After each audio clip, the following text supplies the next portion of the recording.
আচ্ছা, ওকে। পোস্ট খুঁজে পাই না কেন?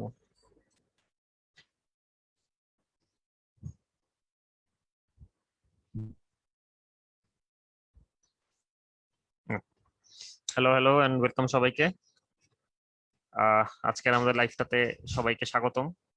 সো কে কে আসতো তোমরা আমার সাথে একটু জানাই দাও তো ভাই।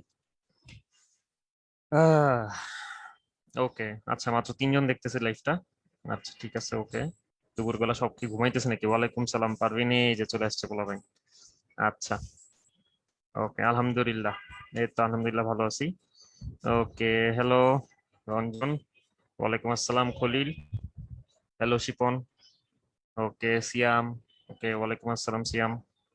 আচ্ছা, ঠিক আছে। ওকে, তোমরা হ্যাঁ হ্যাঁ ভালো কাজ করতেছো। তুমি তোমাদের বন্ধু বান্ধবদেরকে মেনশন দিয়ে দাও যারা ক্লাসের কথা ভুলে গেছে, অলরেডি ঘুমাইতেছে, ঘুম থেকে তুললা বলো যে ক্লাস করতে। আজকে আমরা একটা ইন্টারেস্টিং ক্লাস করব। আজকে আমরা গতিতত্ত্ব আর বাস্তব গ্যাস করব। সো দুইটার মধ্যে দুইটা অংশই আর কি মোটামুটি বেশ মানে হেভি কথাবার্তা হবে আর কি। তো আজকের ক্লাসটা হচ্ছে একটু হেভি কন্টেন্টই যাবে, এটা একটু মাথায় রেখো। ওকে, আদাব প্রত্যয়। আচ্ছা, হ্যালো সাদ।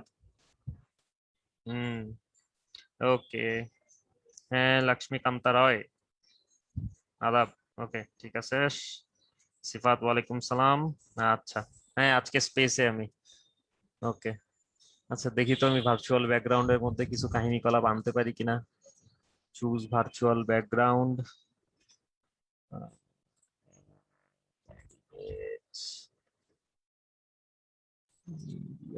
ফটোস। ওকে, এটা ঠিক আছে না? এটা বেশি বেশি কেমিস্ট্রি কেমিস্ট্রি লাগতেছে। ওকে, আচ্ছা, মোটামুটি 71 জন আমাদের সাথে জয়েন করছে। ওকে, আলহামদুলিল্লাহ উর্মি ভালো আছি। তুমি ভালো আছো? ওকে, আচ্ছা, ওকে, ঠিক আছে। মোটামুটি হচ্ছে আমাদের সাথে 81 জন, 100 জনের কাছাকাছি জয়েন করছে। তো আমরা তাহলে আর দেরি না করে আমরা আসলে শুরু করি। তো আমরা স্ক্রিনে দেখতে পারতেছি যে আজকে আসলে টপিকটা কি। টপিকটা হইতেছে গ্যাসের গতিতত্ত্ব ও বাস্তব গ্যাস। সো চলো আর দেরি না করে শুরু করি। ওকে, সো আমরা গতদিন শেষ করছিলাম হচ্ছে ডাল্টনের আংশিক চাপ সূত্র, অর্থাৎ আদর্শ গ্যাস সমীকরণের একটা অ্যাপ্লিকেশন আমরা দেখছিলাম। তো আজকে আমরা সেই জিনিসটাকে আর একটু ভেতর থেকে অ্যানালাইসিস করার চেষ্টা করব। অর্থাৎ আমরা আজকে যে প্রশ্নগুলোর উত্তর দিব সেটা আসলে বেসিক্যালি ফিজিক্সে তোমরা পড়ো, কিন্তু আমি এখানে মোটিভেশনটা একটু তোমাদেরকে বলে দিই। তো আদর্শ গ্যাসের জন্য আমরা একটা সমীকরণ পড়ছিলাম, যেটাকে আমরা আদর্শ গ্যাস সমীকরণ পড়ি বা আদর্শ গ্যাস সূত্র হিসেবে জানি বা গ্যাস সূত্র হিসেবে জানি সংক্ষেপে। তো সেই সূত্রটা হইতেছে PV equals to NRT, right? PV equals to N R T. Okay, so এখন প্রশ্ন হইতেছে এই যে এই সূত্রটা কেন এরকম। ওকে, সো এখন তোমরা যদি মনে করো যে আচ্ছা ভাই, এই যে বয়েল চার্লস আর গেলুসের সূত্র, যে সরি বয়েলের সূত্র, চার্লসের সূত্র আর হচ্ছে অ্যাভোগাড্রোর সূত্র, এই তিন সূত্রকে মিলাইলে তো হচ্ছে এটাই পাওয়া যায়। বাট আমরা কিন্তু প্রশ্ন এটা করি নাই। আমরা প্রশ্ন করছি কেন হইতেছে সম্পর্কটা এরকম। অর্থাৎ আমি যদি বয়েলের সূত্রের কথাও যদি বলি, বয়েলের সূত্র হইতেছে V is proportional to 1/p, এটা ছিল হচ্ছে বয়েলের সূত্র। তো প্রশ্ন হইতেছে বয়েলের সূত্রটাই এমন কেন। অর্থাৎ এখনকার আমাদের মেজর প্রশ্ন হইতেছে যে গ্যাসীয় অনুপরমাণুগুলো দেখতে কিরকম, যার কারণে হচ্ছে তাদের উপরে যদি চাপ প্রয়োগ করা হয় তাহলে তার আয়তন কমে যাবে, এবং চাপ যদি রিডিউস করা হয় তাহলে তার আয়তন বেড়ে যাবে। অর্থাৎ আমরা আজকে রিজনিং গুলা নিয়ে কথাবার্তা বলবো, অর্থাৎ কেন হচ্ছে এই সূত্রটা এমন দেখতে। সো এই গ্যাসের সূত্রটাকে ব্যাখ্যা করার জন্য আমরা যে কাল্পনিক একটা থিওরি আমরা যে তৈরি করছি, সেই থিওরিটাকে বলা হয় গ্যাসের গতিতত্ত্ব বা গ্যাসের কাইনেটিক মলিকুলার থিওরি। ওকে, সো এটা হচ্ছে আমাদের সেই গ্যাসের গতিতত্ত্ব। এটাই হচ্ছে আমাদের সেই বেসিক থিওরিটা, যেটার উপরে ভিত্তি করে হচ্ছে আমাদের পিভি ইকুয়ালস টু এনআরটি আমরা ডিরাইভ করতে পারি। সেটাকে বলা হয় কাইনেটিক মলিকুলার থিওরি বা গ্যাসের গতিতত্ত্ব, আণবিক গতিতত্ত্ব, কাইনেটিক মলিকিউলার থিওরি। তো আমরা এটার ইন ডেপথে অবশ্যই আমরা যাব না। আমরা হচ্ছে একদম ভেতর থেকে প্রবাবিলিস্টিক ওয়েতে কিভাবে এগুলো আলোচনা করতে হয় আমরা সেগুলো যাব না, কিন্তু আমরা এগুলোর বেশ কিছু ফলাফল গুলা নিয়ে আলোচনা করবো আর কি, যে কিভাবে এটা ঘটতেছে। তারপরে আমরা দেখবো যে আদর্শ গ্যাস থেকে যদি আমরা হচ্ছে রিয়েল গ্যাস গুলোর দিকে যাই, তাহলে কোন কোন জায়গাতে ডেভিয়েশন হয়, কোন কোন জায়গাতে আমাদের কারেকশন করা দরকার। সো এই হচ্ছে আমাদের মোটামুটি আজকের ক্লাসের আলোচ্য বিষয়। সো দেরি না করে চলো শুরু করি। সো কাইনেটিক মলিকুলার থিওরি বা গ্যাসের আণবিক গতিতত্ত্ব, এটার প্রথম অ্যাজাম্পশন হইতেছে যে আমরা যদি এখানে একটা পাত্রের মধ্যে একটা গ্যাস রাখি, তাহলে এখানে যে গ্যাসের অণুগুলো আছে সেই অণুগুলার গতি হচ্ছে র্যান্ডম, অর্থাৎ অণুগুলো হচ্ছে ইতস্তত বেগে গতিশীল। সো ইতস্তত মানে আসলে কি? ইতস্তত মানে হইতেছে এখানে প্রত্যেকটা অণু, আমি যদি পার্টিকুলারলি যে কোনো একটা মোমেন্টে যে কোনো একটা অণু সিলেক্ট করি এখানে, ওকে, সো এই অণুটার আসলে যে কোনো একটা মুহূর্তে যে কোনো দিকে যাওয়ার সম্ভাবনা হচ্ছে সমান। অর্থাৎ ও হচ্ছে যে কোনো মুহূর্তে এক্স অক্ষ দিকে যেতে পারে, ওয়াই অক্ষ দিকে যেতে পারে, জেড অক্ষের দিকে যেতে পারে, ইন বিটুইন যে কোনো অক্ষ বরাবর যে কোনো জায়গাতে যেতে পারে। অর্থাৎ এখানে প্রত্যেকটা অণুই হচ্ছে র্যান্ডমলি গতিশীল বা ইতস্তত গতিশীল। তো এই ইতস্তত গতিশীল হওয়ার জন্য এখানে বেশ কিছু প্রপার্টি অ্যারাইজ করে, আমরা সেগুলো একটা একটা করে দেখবো। তো এখানে আমরা কিছু স্বীকার্য দেখবো, যে স্বীকার্যগুলোর উপরে ভিত্তি করে আমরা কাইনেটিক মলিকুলার থিওরি বর্ণনা করব। সো প্রথম স্বীকার্য হচ্ছে যে ইতস্ততা নিয়ে, গ্যাসীয় অণুসমূহ হচ্ছে বিরামহীন ইতস্তত, অর্থাৎ সিজলেস র্যান্ডম মোশনে গতিশীল। সিজলেস মানে হচ্ছে বিরামহীন। অণুসমূহ প্রতিনিয়ত নিজেদের সাথে এবং পাত্রের দেয়ালের সাথে সংঘর্ষে লিপ্ত হয়, অর্থাৎ এখানে যে র্যান্ডম যে মোশন গুলো কাজ করতেছে, অর্থাৎ তারা যে এক একটা অণু এক এক সময় এক এক জায়গাতে গতিশীল, তার কারণে তারা আসলে পরস্পরের সাথে সংঘর্ষে লিপ্ত হয়। তো এই সংঘর্ষটা তাদের নিজেদের মধ্যেও হইতে পারে, অথবা তারা যে কন্টেইনারের মধ্যে আছে সেই কন্টেইনারের দেয়ালের সাথেও হইতে পারে। আর তারা যখন এই যে কন্টেইনারের দেয়ালের সাথে যখন তারা সংঘর্ষে লিপ্ত হইতেছে, এটাই আসলে গ্যাস প্রেসার তৈরি করার জন্য তাই। এটাই আসলে গ্যাস প্রেসার তৈরি করার জন্য তাই। অর্থাৎ আমরা যেই পিভি ইকুয়ালস টু এনআরটি যেটা পি দেখছিলাম, পিটা আসলে এরকম, অণুগুলা যখন র্যান্ডমলি পাত্রের দেয়ালে এসে ধাক্কা মারে, সেই ধাক্কাটার কারণে আসলে এই গ্যাস প্রেসারটা তৈরি হয়। ওকে, সো এর পরের পয়েন্টে যদি আমরা আসি, সো পরের পয়েন্ট হইতেছে এই যে সংঘর্ষগুলো যে হচ্ছে, অর্থাৎ ইতস্তত গতিশীল অণুগুলো যে পরস্পরের সাথে সংঘর্ষে লিপ্ত হচ্ছে, সংঘর্ষটা হচ্ছে ইলাস্টিক, অর্থাৎ স্থিতিস্থাপক সংঘর্ষ। তো স্থিতিস্থাপক সংঘর্ষ কাকে বলে, এটা আশা করি আমরা ফিজিক্সে পড়ে আসছি। স্থিতিস্থাপক সংঘর্ষ মানে হচ্ছে যেই সংঘর্ষের মধ্যে মোট গতিশক্তির কোনো পরিবর্তন হয় না। তার মানে যদি আমরা এভাবে চিন্তা করি, যেখানে দুইটা অণু পরস্পরের সাথে সংঘর্ষে লিপ্ত হবে, অর্থাৎ এই অণু এই বরাবর, এই অণু এই বরাবর এসে পরস্পরের সাথে বাড়ি খাবে। ওকে, ঠিক আছে, বাড়ি খাবে। সো বাড়ি খাওয়ার পরে মনে করে একটা অণু এদিকে চলে গেল, আর একটা অণু মনে করে এদিকে চলে গেল। তাহলে বাড়ি খাওয়ার আগে তাদের যে মোট গতিশক্তি হবে K1 এবং K2, তাদের বাড়ি খাওয়ার পরে যদি গতিশক্তি হয় হচ্ছে মনে করো K1 প্রাইম এবং K2 প্রাইম, তাহলে এখানে গতিশক্তি সংরক্ষণশীল থাকবে আর কি, অর্থাৎ K1 প্লাস K2 সমান সমান হবে হচ্ছে K1 prime plus K2 prime. Okay, so এটা হচ্ছে আমাদের দ্বিতীয় স্বীকার্যটা আমাদেরকে এটা বলতেছে, যে এখানে যে গ্যাসীয় অণুগুলো আছে তারা আসলে যখন একে অপরের সাথে সংঘর্ষে লিপ্ত হয়, এই সংঘর্ষটাতে আসলে গতিশক্তি সংরক্ষিত অবস্থায় থাকে। ওকে, সো এই কথাটার মানে আসলে কি, গতিশক্তি যে সংরক্ষণশীল, এই কথাটার মানে আসলে কি? এই কথাটার মানে হলো, এখানে মোট শক্তি তো সংরক্ষণশীল অবশ্যই, এটা নিয়ে তো আমাদের কোনো সমস্যা নেই। বাট পরবর্তী আরেকটা যে ইম্পর্টেন্ট ফ্যাক্টর, সেটা হইলো যে এখানে যে অণুগুলো আছে তাদের মধ্যে আসলে কোনো আকর্ষণ বা বিকর্ষণ বল কাজ করে না। কারণ যদি এখানে দুটো অণুর মধ্যে আকর্ষণ বা বিকর্ষণ বল কাজ করতো, তাহলে তারা পরস্পরের কাছে আসার কারণে বা পরস্পর থেকে দূরে সরে যাওয়ার কারণে তাদের গতিশক্তির কিছুটা অংশ বিভব শক্তিতে পরিণত হতো, যেহেতু তাদের মধ্যে আকর্ষণ বা বিকর্ষণ বল কাজ করে। সো যেহেতু এখানে আমরা ধরেই নিছি যে তাদের মধ্যে গতিশক্তির সংরক্ষণশীলতা কাজ করে, সুতরাং এখানে যে অন্যগুলো বাড়ি খাইতেছে তাদের মধ্যে কোনো আকর্ষণ বা বিকর্ষণ বল কাজ করে না। এটি হচ্ছে আসলে আসলে আদর্শ গ্যাসের মূল বৈশিষ্ট্য, যে আদর্শ গ্যাস সমীকরণ এই জন্যই আদর্শ গ্যাস সমীকরণের মতো আচরণ করে, কারণ ওই অণুসমূহের মধ্যে কোনো আকর্ষণ বা বিকর্ষণ বল নাই। যদি আকর্ষণ বা বিকর্ষণ বল থাকতো, তাহলে এক একটা অণুর মধ্যে এক এক টাইপের আকর্ষণ বিকর্ষণ হইতো, যার কারণে হচ্ছে এক একটা অণুর মধ্যে এক ধরনের সমীকরণ দেখা যেত, অর্থাৎ সবার জন্য পিভি ইকুয়ালস টু এনআরটি এমনটা দেখা যাইতো না। কারণ যদি আকর্ষণ বিকর্ষণ থাকতো, তাহলে এক একটা অণু এক এক রকম পরিমাণে আকর্ষণ বিকর্ষণ করতো। ওকে, তো তারপরে আসি, এই যে জিনিসগুলা যে হচ্ছে পরস্পরের সাথে সংঘর্ষ হইতেছে এবং তার কারণে তাদের গতিশক্তির এক্সচেঞ্জ হইতেছে, কিন্তু মোট গতিশক্তি সেম আছে। তাহলে এই যে মোট গতিশক্তির উপরে যদি আমরা গড় করি, তাহলে যে গড় যে গতিশক্তি হবে, সে গড় গতিশক্তিটা আসলে টেম্পারেচারের সাথে রিলেটেড, এবং গড় গতিশক্তি হচ্ছে পরম তাপমাত্রার সমানুপাতিক। এটাকে আমরা এখানে দেখতে পারতেছি, দেখো যে যদি আমরা টেম্পারেচার বাড়াই তাহলে এই যে জিনিসটা আগুন হয়ে যাবে। ওকে, অর্থাৎ আমি যদি টেম্পারেচার বাড়াই তাহলে এখানে যে অণুগুলো আছে তাদের গড় গতিশক্তি বাড়তে থাকবে, অর্থাৎ তারা আরো স্পিডে দৌড়াদৌড়ি করবে, আরো স্পিডে তারা পরস্পরের সাথে ধাক্কা খাবে। ওকে, সো এই দুইটা পয়েন্ট বলা পর্যন্ত আমি একটু থামবো, আমি তোমাদের অপিনিয়ন নিব। আমি তাও একবার একটু রিভাইজ দিয়ে নিই, যে গ্যাসের গতিতত্ত্ব অনুযায়ী কি হচ্ছে, যে যে কোনো একটা গ্যাসীয় পদার্থ হচ্ছে র্যান্ডম গতিতে গতিশীল, অর্থাৎ গ্যাসীয় পদার্থের মধ্যে যে অণুগুলা থাকে তারা হচ্ছে ইতস্তত গতিতে গতিশীল, এবং যার কারণে তারা পরস্পরের সাথে এবং পাত্রের দেয়ালের সাথে সংঘর্ষে লিপ্ত হয়। এই সংঘর্ষের কারণে আসলে গ্যাস প্রেসার ক্রিয়েট হয় পাত্রের দেয়ালের মধ্যে। ওকে, এখানে যে সংঘর্ষগুলো হচ্ছে সেই সংঘর্ষগুলো হচ্ছে স্থিতিস্থাপক সংঘর্ষ, অর্থাৎ এই সংঘর্ষের মধ্যে কোনো গতিশক্তির পরিবর্তন হয় না। সো যেহেতু এখানে কোনো গতিশক্তির পরিবর্তন হয় না, এটার একটাই মিনিং, সেটা হচ্ছে এখানে যে অনুপরমাণুগুলো আছে তাদের মধ্যে কোনো আকর্ষণ বা বিকর্ষণ বল কাজ করে না। কারণ আকর্ষণ বা বিকর্ষণ বল কাজ করলে এখানে বিভব শক্তি অ্যারাইজ করতো, কিন্তু এখানে কোনো বিভব শক্তি অ্যারাইজ করে না। এবং এখানে যে অণুগুলা যে গতিশীল, তার কারণে প্রত্যেকটা অণুর কিছু গতিশক্তি আছে। সে গতিশক্তি গুলার উপরে যদি আমি একটা গড় তৈরি করি, একটা সাম তৈরি মানে অ্যাভারেজ তৈরি করি, সে অ্যাভারেজ গতিশক্তিটা হইতেছে পরম তাপমাত্রা সমানুপাতিক, অর্থাৎ ইকে ইজ প্রপোর্শনাল টু টি। এটা আমাদের কাজে লাগবে। সো এখানে যদি আমি প্রপোর্শনালিটি কনস্ট্যান্টটা নিয়ে আসি, সেই প্রপোর্শনালিটি কনস্ট্যান্টটা তোমরা আশা করি ফিজিক্সে পড়ছো, যেখানে গতিশক্তি সমান সমান আসলে 3/2 nRT, এটা তোমরা পড়ে আসছো আশা করি। সো এই হচ্ছে আমাদের মোটামুটি সমীকরণটা, গতিশক্তির সাথে কিভাবে পরম তাপমাত্রা সমানুপাতিক। এটা হচ্ছে 3/2 nRT। 3/2 হচ্ছে একটা ধ্রুবক, n হচ্ছে আমাদের মোল সংখ্যা, আর হচ্ছে গ্যাস ধ্রুবক, টি হচ্ছে তাপমাত্রা। তো আমি যদি পরবর্তী পয়েন্টটাতে আসি, যে এক্স্যাক্টলি যেটা আমরা বলতেছিলাম সেটা হচ্ছে গ্যাসীয় অণুসমূহের মধ্যে কোনো আকর্ষণ বা বিকর্ষণধর্মী বল কাজ করে না। ওকে, সো এই পর্যন্ত যদি বুঝে থাকো আমাকে একটু কমেন্ট বক্সে জানিয়ে দাও তো ভাইয়া।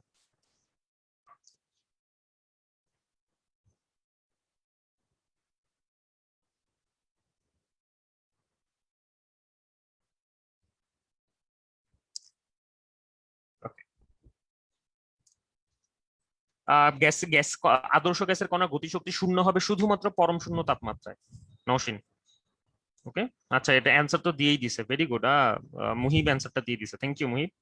আচ্ছা, ওকে, ঠিক আছে, ক্লিয়ার মোটামুটি। আচ্ছা, রাবিয়ারও ক্লিয়ার হয়েছে। আচ্ছা, হাত তুলছেও, আনিকা হাত তুলছে, আনিকা হাত নামায় ফেলো। ওকে, আচ্ছা, খলিল হচ্ছে বুঝছে, ওকে, তাসিন বুঝছে। আচ্ছা, মোটামুটি সবারই বোঝা হয়ে গেছে।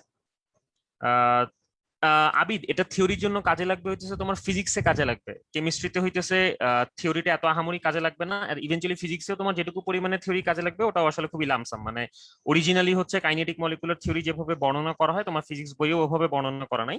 তোমার ফিজিক্স বইয়ে হইতেছে একটা কিউবিক আকৃতির বক্সের মধ্যে একটা আদর্শ গ্যাসের কণা ধরছে, যে আদর্শ গ্যাসের কণাটা হইতেছে এক এক দেয়াল থেকে আরেক দেয়ালের মধ্যে যাতায়াত করতেছে আর কি। So এরকম একটা জিনিস ধরছে। বাট ইভেন্চুয়ালি অ্যাজাম্পশনটা আরেকটু কমপ্লিকেটেড, এখানে অনেক বেশি প্রবাবিলিস্টিক জিনিসপাতি চলে আসে।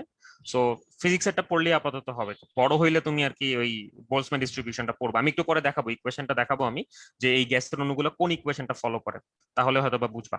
আচ্ছা, নওশিন, 3/2 এনআরটি হচ্ছে কোত্থেকে আসছে, এটা স্কোপ অফ আওয়ার লেকচার। আমরা এই লেকচারে এটা নিয়ে আলোচনা করবো না, ফিজিক্সে হয়তো বা থাকার কথা, কারণ আমি যখন কলেজে ছিলাম তখন আমি ওই যে ওই সস্তা একটা প্রুফ দেখছিলাম আর কি, নওশিন 3/2 এনআরটি কোত্থেকে আসছে। ওকে, ঠিক আছে। আচ্ছা, ওকে, আচ্ছা, ঠিক আছে, ভেরি গুড। আচ্ছা, মোটামুটি সবাই হচ্ছে আমার সাথে এগ্রি করতেছে, ওকে, ভেরি গুড। আচ্ছা, ক্লিয়ার। সো এখন তাহলে আমরা হচ্ছে পরবর্তী পয়েন্টে যাই, আমি আবার তোমাদের কমেন্ট দেখা বন্ধ করে দিছি। সো তারপরে আসি যে আমাদের লাস্ট যে স্বীকার্য সেটা হইতেছে অণুসমূহের আয়তন পাত্রের আয়তনের তুলনায় নগণ্য। অর্থাৎ এখানে যে অণুগুলো আছে, অণুগুলো তো পদার্থ, তার মানে পদার্থের নিজস্ব একটা আয়তন তো আছে।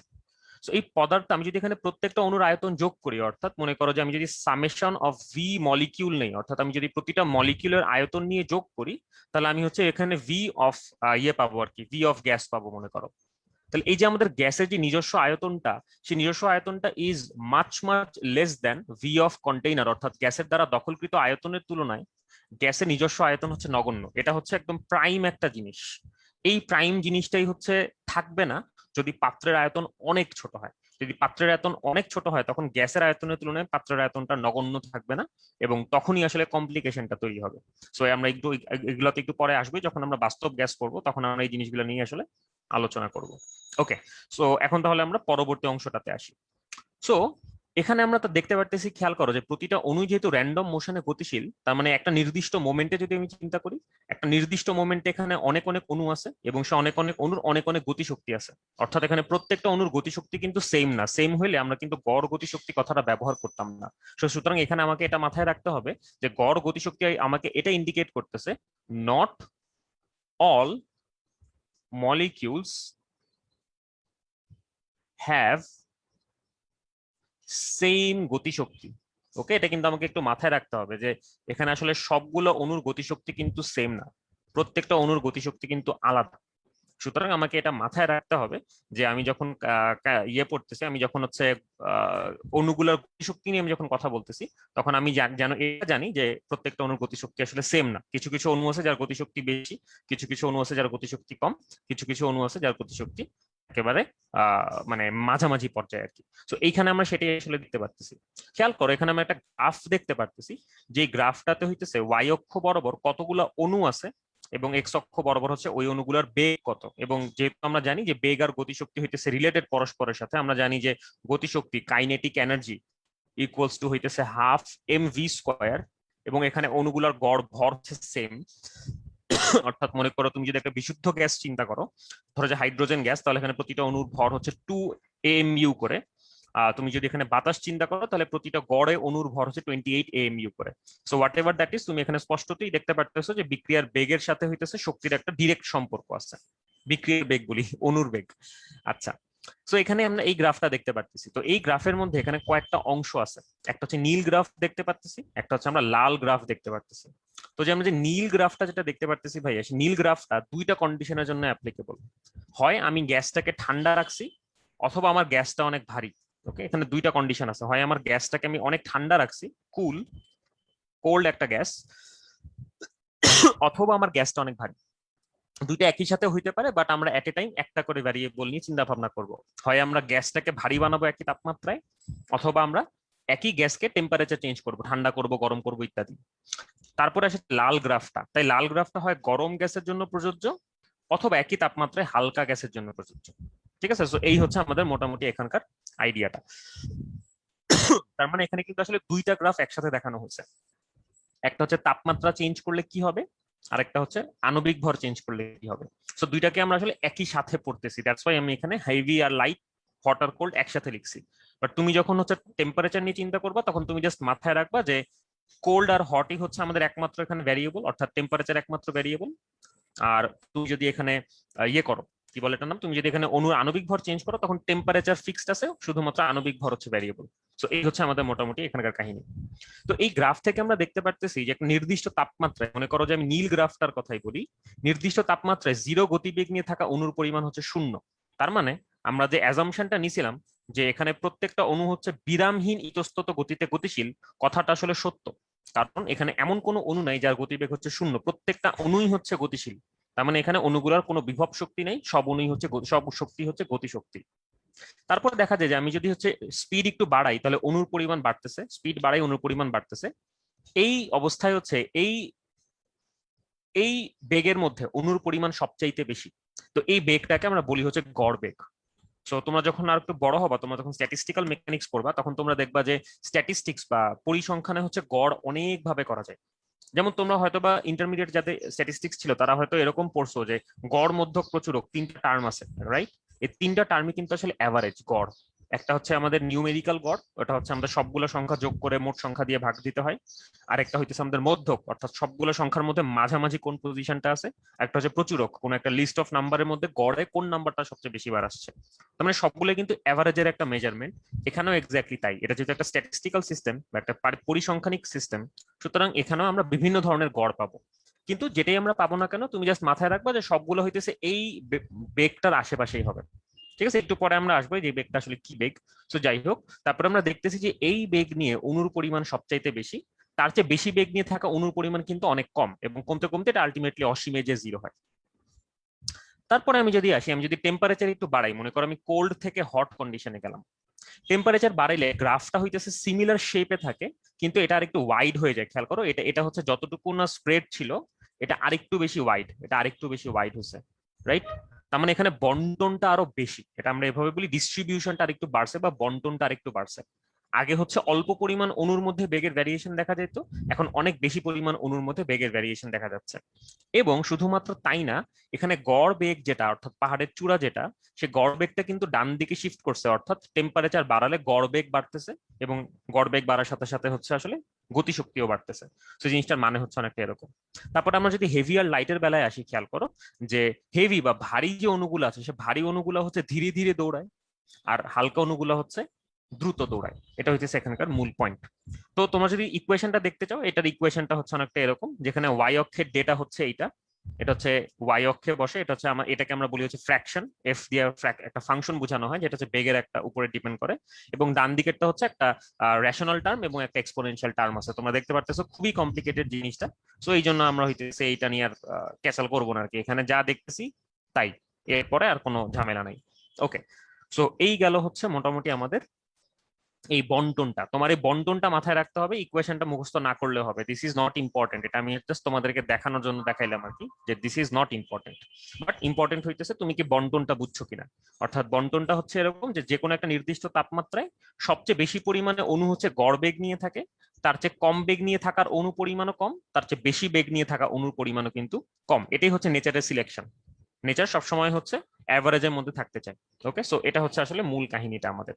ওকে, সো যদি এই পর্যন্ত বুঝে থাকো, ইকুয়েশনটা না বুঝলেও চলবে, আমি আগেই বলতেছি ইকুয়েশনটা জাস্ট দেখানোর জন্য দেখাইছি, ইকুয়েশনটা না বুঝলেও চলবে। যদি গ্রাফের কাহিনী কলাপগুলো বুঝে থাকো, যে ঠান্ডা করলে গ্রাফটা কেমন থাকে, গরম গ্যাসের জন্য কেমন থাকে, হালকা গ্যাসের জন্য কেমন থাকে, ভারী গ্যাসের জন্য কেমন থাকে, তাহলে আমাকে একটু জানাই দাও ভাইয়া।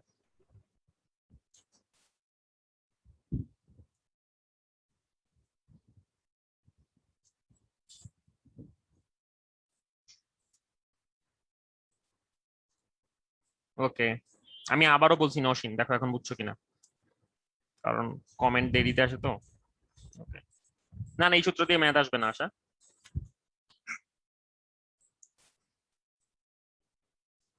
ভরবেগের বিষয়টা একটু পরে আসতেছে আবার।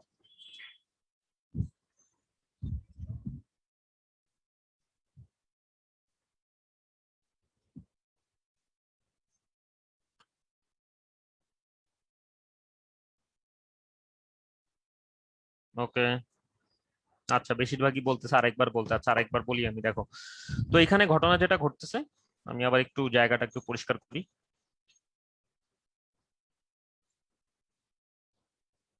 তো প্রত্যেকটা গ্যাসের অণু হচ্ছে স্পিড আলাদা আলাদা থাকে, প্রত্যেকটা গ্যাসের অণু হচ্ছে আলাদা আলাদা স্পিডে থাকে।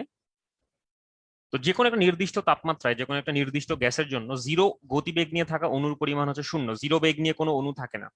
ওকে, যদি আমরা বেগের পরিমাণ বাড়াই তাহলে দেখা যায় যে ওই বেগ নিয়ে থাকা অণুর পরিমাণও বাড়তেছে। একটা নির্দিষ্ট বেগ পর্যন্ত হচ্ছে অণুর পরিমাণ বাড়তেই থাকে, এই নির্দিষ্ট বেগটাকে বলা হচ্ছে গড় বেগ। ওকে, এটাকে বলা হচ্ছে গড় বেগ, এটা হচ্ছে আমাদের গড় বেগ। এই গড় বেগের চেয়ে বেশি বেগ নিয়ে থাকা অণুর পরিমাণও অনেক কম, এই গড় বেগের চেয়ে কম বেগ নিয়ে থাকা অণুর পরিমাণও হচ্ছে অনেক কম। এটাই হচ্ছে আসলে বন্টনটা, তার মানে বন্টনটা is distributed around a average velocity. একটা গড় বেগের চারপাশে হইতেছে বেগগুলা বন্টিত অবস্থায় থাকে।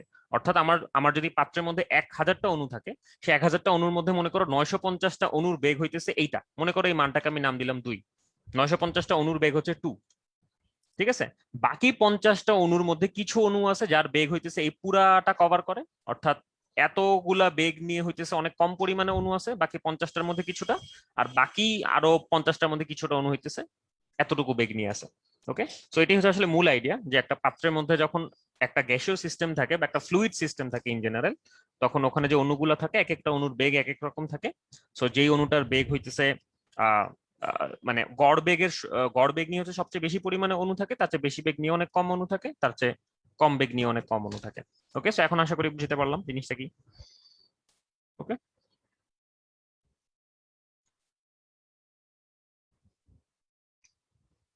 ওকে, এখন আমাকে বলো আবার বুঝছো কিনা।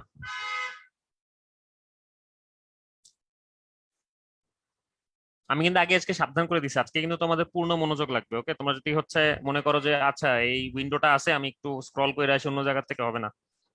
ঠিক আছে, আজকে এখন মাত্র শুরু হইলো খেলা, একটু পরে দেখবা কি কি আসতেছে।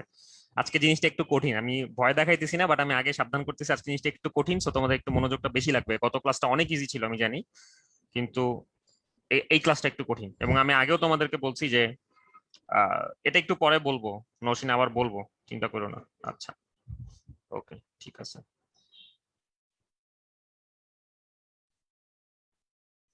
ওকে, ঠিক আছে, আচ্ছা মোটামুটি এখন সবার ক্লিয়ার হয়েছে, তাহলে আমি সামনে আগাই। তো এখন আমি তাহলে গড় বেগের জিনিসটাকে আমি একটু এক্সপ্লেইন করি।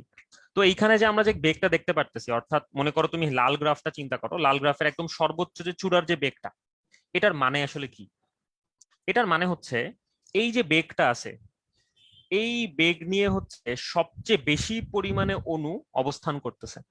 সুতরাং র্যান্ডমলি যে কোনো একটা মোমেন্টে তুমি যদি যে কোনো একটা অণু বের করে নিয়ে তুমি তার বেগটা নির্ণয় করার চেষ্টা করো, তুমি আসলে কি পাবা? তোমার কোন বেগটা পাওয়ার সম্ভাবনা সবচেয়ে বেশি? তোমার আসলে এই বেগটা পাওয়ার সম্ভাবনা সবচেয়ে বেশি, কারণ এই বেগ নিয়ে সবচেয়ে বেশি পরিমাণে অণু উপস্থিত। অর্থাৎ ওই যে আগের মতোই চিন্তা করো যে 1000টা অণুর মধ্যে 950টা অণুরই বেগ হচ্ছে এটা।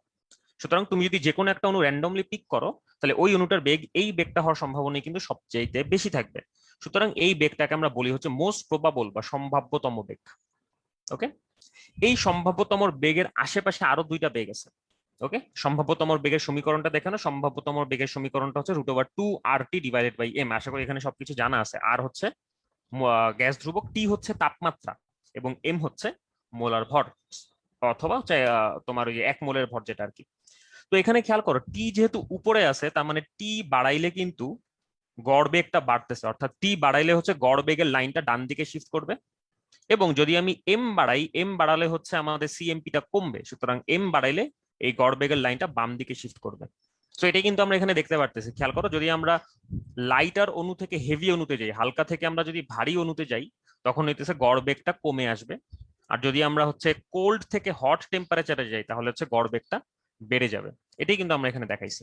ওকে, তো তারপরে আরেকটা আছে যেটা এই ডান দিকে অবস্থিত, এই গড় বেগটাকে বলা হয় হচ্ছে লিটারেলি গড় বেগ, সি অ্যাভারেজ যেটাকে বলে। এটার ইকুয়েশন হচ্ছে √8 RT divided by pi M. এবং আরেকটু ডান দিকে আছে, সেটাকে আমরা বলি হচ্ছে সিআরএমএস, যেটা সবচেয়ে বেশি পপুলার। এই সিআরএমএস টার ইকুয়েশন হচ্ছে √3 RT ডিভাইডেড বাই এম। তার মানে খেয়াল করো, এই চূড়ার আশেপাশে তিন টাইপের গড় আমরা ডিফাইন করতে পারি, অনেকটা গড় মধ্যক প্রচুরকের মতো আর কি। সো সিএমপি হচ্ছে আমাদের সম্ভাব্যতম বেগ, এটার মান হচ্ছে √2 RT divided by m. C average হচ্ছে √8 RT divided by pi m. আর সিআরএমএস হচ্ছে √3 RT divided by m. So আশা করি এখন আমি বুঝাতে পারলাম যে টেম্পারেচারের সাথে ইফেক্টটা কিভাবে চেঞ্জ হয় আর ভরের সাথে ইফেক্টটা কিভাবে চেঞ্জ হয়। ঠিক আছে, এখন আমরা একটা অঙ্ক করব, অঙ্ক করলে আরেকটু ভালো মতো ক্লিয়ার হয়ে যাবে জিনিসটা কি হলো এখানে। সো আমি এখন বেগের সমীকরণগুলো দেখার পরে তোমাদের চেনা পরিচিত মনে হইতেছে যে জিনিসটা আসলে কিরকম। ওকে, সো আচ্ছা আমি এখানে জিনিসটা ভুল করছি একটু।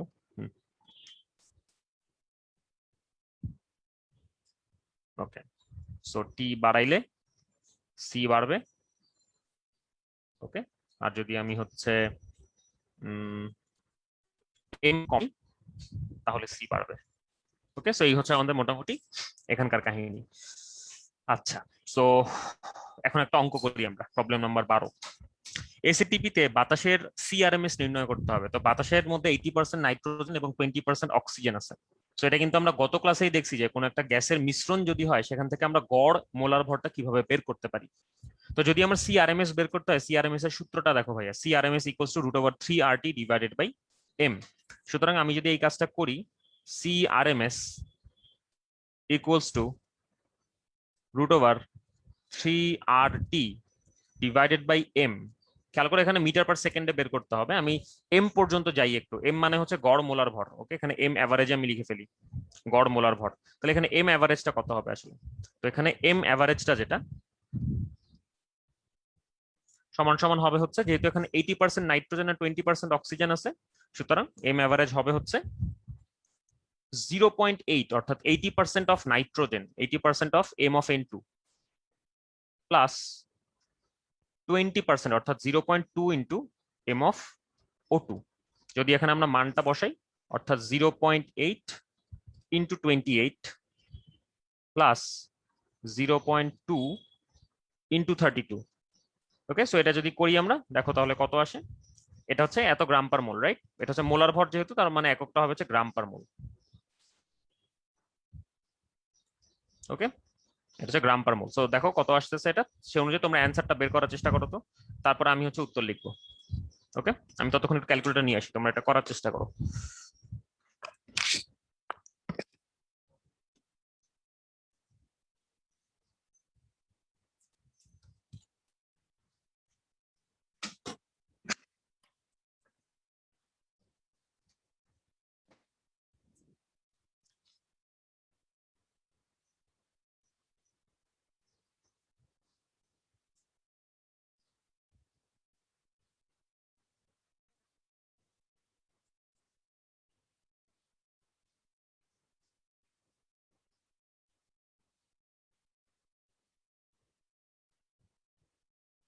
ওকে, 28.8 গ্রাম পার মোল আসছে। ওকে, ভালো কথা।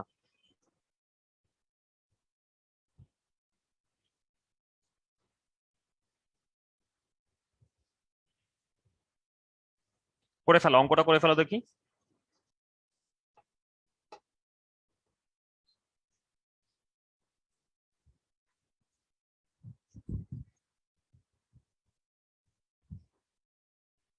এসএটিপি তে হচ্ছে টেম্পারেচার 25°C সাইজ।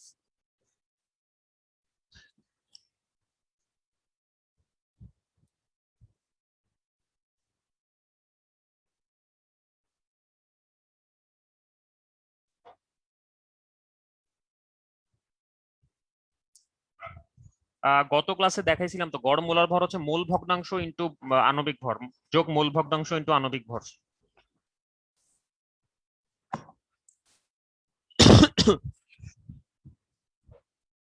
আচ্ছা, ওকে।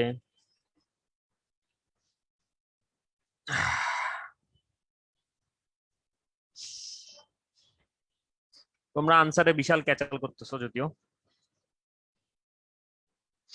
ওকে, দেখো, যে ভুলটা আমি যেটা মানে মনে করছিলাম তোমরা করবা, বেশিরভাগ মানুষই ওটাই ভুলটা করছো।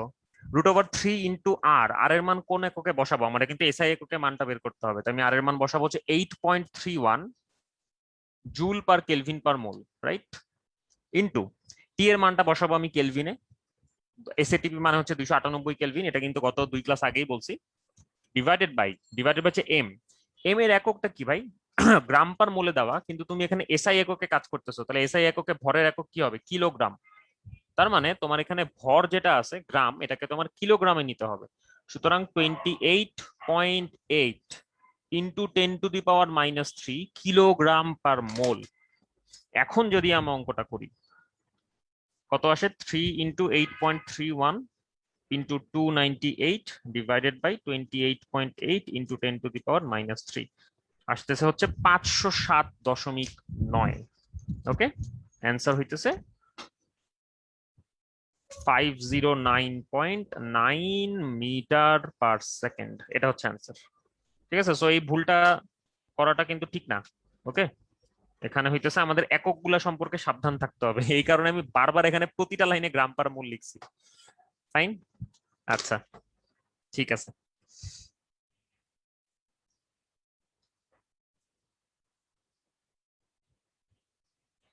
ওকে, ঠিক আছে, এখন তাহলে আশা করি বুঝতে পারছি যে কেমনে কি কাহিনী কাহিনী কি হইলো এখানে।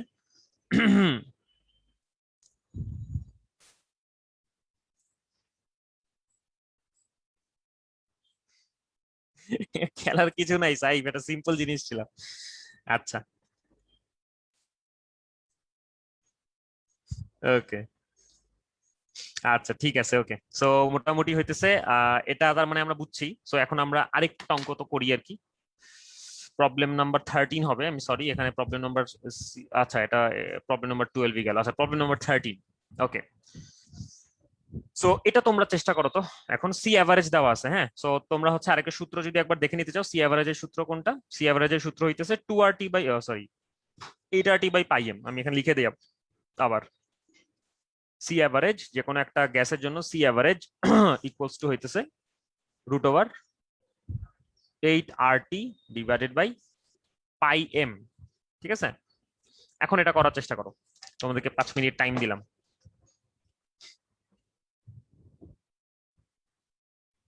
আমরা ডিরাইভেশনে আসি নাই, আমরা ডিরাইভেশনে যাই নাই তসলিম। আমরা এটা দেখাবো না আরটি কিভাবে আসছে, বেশ কমপ্লিকেটেড হিসাবটা।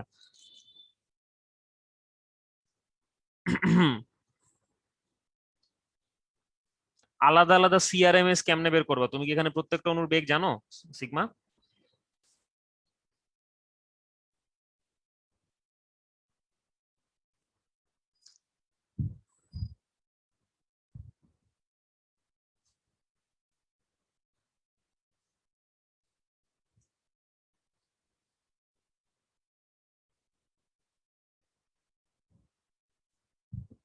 মাহফুজা ক্যালকুলেটর নিয়ে আসো, সমস্যা কি? ওকে,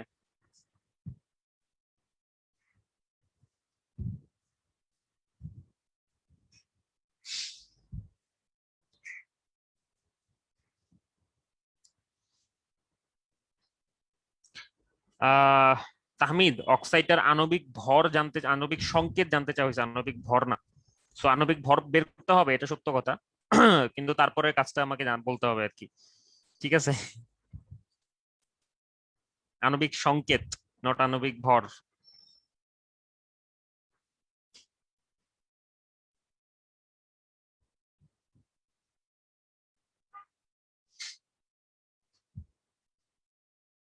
নাইট্রোজেন আর অক্সিজেন তো এখানে আলাদা আলাদা দুইটা পদার্থ না ভাই, এখানে তো হইতেছে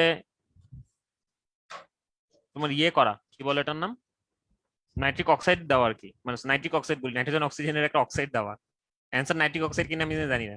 ওকে, আচ্ছা, ঠিক আছে, আচ্ছা, অ্যান্সার বাইরে হয়ে গেছে। সো আমি এখন তাহলে অঙ্কটা করি, অ্যান্সার একজন বের করে ফেলছে অলরেডি। আচ্ছা, সো এখন খেয়াল করো যে আমি যদি সংকেত জানতে চাই, তাহলে নাইট্রোজেনের অক্সাইড অনেকগুলো আছে, রাইট? অনেকগুলো আছে।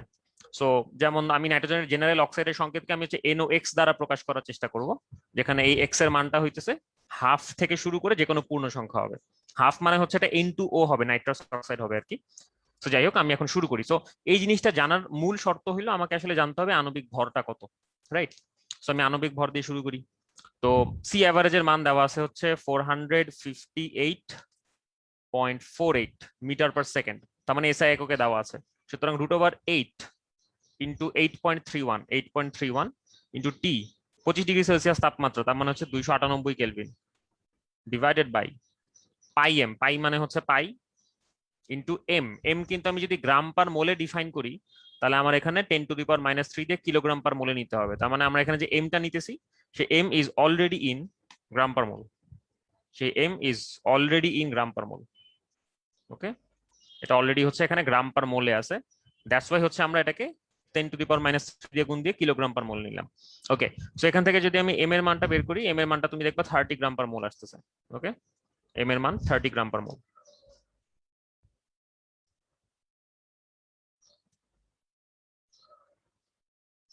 তার মানে আণবিক ভর হচ্ছে 30। তাহলে নাইট্রোজেনের অক্সাইডের আমি যদি আণবিক ভর বের করতে চাই 30, নাইট্রোজেনের পারমাণবিক ভর কত? নাইট্রোজেনেরই পারমাণবিক ভর হচ্ছে 14, অক্সিজেনের পারমাণবিক ভর হচ্ছে 16। সো আমি যদি দুইটা নাইট্রোজেন নই, মাত্র দুইটা নাইট্রোজেন, তাহলে কিন্তু শুধু নাইট্রোজেনেরই ভর হয়ে যাচ্ছে 28। সো অক্সিজেনের ভর যেহেতু 16, মিনিমাম আমার 16 যোগ করতে হবে, এবং যোগফলটা যেহেতু 30, তার মানে এখানে একটা নাইট্রোজেনের একটা অক্সিজেনের বেশি কোথাও কোনো কিছুই থাকতে পারবে না। সুতরাং এখানে আমাদের যেই সংকেতটা হবে সেটা হইতেছে আমাদের NO, নাইট্রিক অক্সাইড। ওকে, এটা হচ্ছে আমাদের আনসার। ওকে, তুমি যদি এটাকে ম্যাথমেটিক্যালি বর্ণনা করতে চাও, ধরো যে আমার সংকেত হচ্ছে NOx। ওকে, তাহলে আমাদের এইটার আণবিক ভর কি হবে? 14 × 1 যোগ x × 16 সমান সমান হবে হচ্ছে 30। তুমি এখান থেকে এক্স এর মানটা বের করে ফেলো, এক্স এর মানটা পাবা তুমি 1। সো এক্স এর মান যদি তুমি 1 পাও, তাহলে NOx এর মধ্যে এক্স এর মান 1 বসা দাও, তুমি হচ্ছে এখানে NO পেয়ে যাবা। So as simple as that. এটা আসলে খুবই সিম্পল একটা প্রবলেম ছিল আসলে। সো আশা করি সবাই বুঝছো এটা। তাহলে বুঝে থাকলে আমাকে একটু জানা দাও। ওকে, আচ্ছা, বেশিরভাগ মানুষ অ্যান্সারই লিখে ফেলছে আসলে। ওকে, ঠিক আছে, তাহলে আমার আর বোঝা লাগবে না, তোমরা সবাই বুঝে গেছে এটা। আমি আর সামনে আগাই তাহলে আমি। এখন তাহলে আমরা যেহেতু গ্যাসের গতিতত্ত্ব পড়ে ফেললাম, তাহলে গতিতত্ত্বের সাথে অ্যাসোসিয়েটেড একটা সূত্র আছে, সেটা হচ্ছে গ্যাস ব্যাপন সূত্র। ওকে, যেটাকে হচ্ছে গ্রাহামের গ্যাস ব্যাপন সূত্র নামে পরিচয় দেওয়া হয়। কিন্তু এইখান থেকে আসলে জেনারেল ব্যাপনের সূত্র চলে আসছে, এটা ফিক্স ল অফ ডিফিউশন, দুইটা সূত্র আছে ওখানে। কিন্তু গ্রাহাম হইতেছে একটু বলদ ছিল দেখে উনি হচ্ছে ওইটা টের পায় নাই আর কি, যে উনি যে আসলে ব্যাপনের জেনারেল সূত্র বাইর করে ফেলছে, এটা সে টেরই পায় নাই।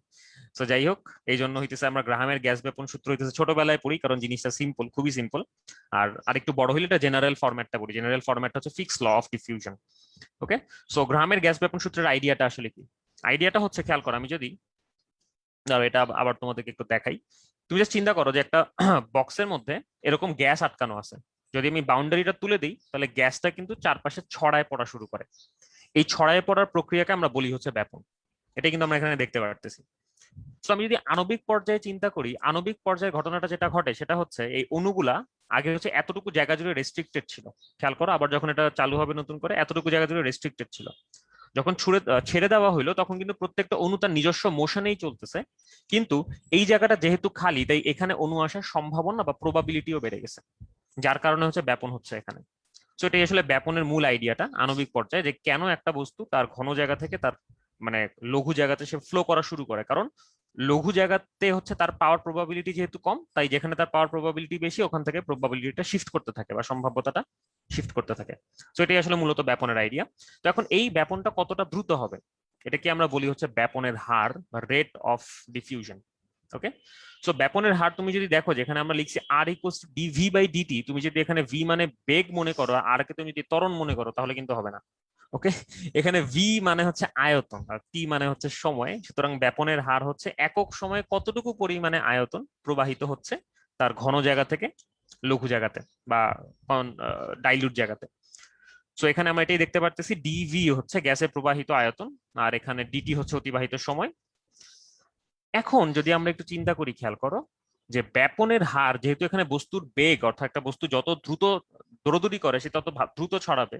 সুতরাং এখন আমরা দেখি যে বস্তুর ভরের সাথে তার বেগের কি সম্পর্ক। এটা কিন্তু আমরা আগের সবগুলো সমীকরণে দেখছি। আমি যদি আগের স্লাইড গুলোতে যাই, আচ্ছা না গেলাম, তুমি যে সূত্রটা চিন্তা করো, তুমি যে কোনো একটা গড় বেগের সূত্র চিন্তা করো, CRMS ইকুয়ালস টু ছিল যে √3RT divided by m, right? 3RT divided by m।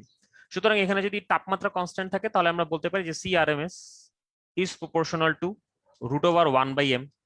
Exactly এইটাই, রাইট? অর্থাৎ বস্তুর বেগ হচ্ছে তার মোলার ভরের বা আণবিক ভরের বর্গমূলের ব্যস্তানুপাতিক।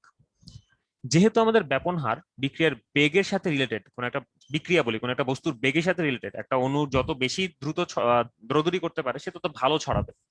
সো দ্যাটস ওয়াই আমরা বলবো যে ব্যাপনের হার যেটা, সে ব্যাপনের হারও আসলে ইনভার্সলি রিলেটেড টু দা ভর, অর্থাৎ ব্যাপনের হার is inversely proportional to 1/m।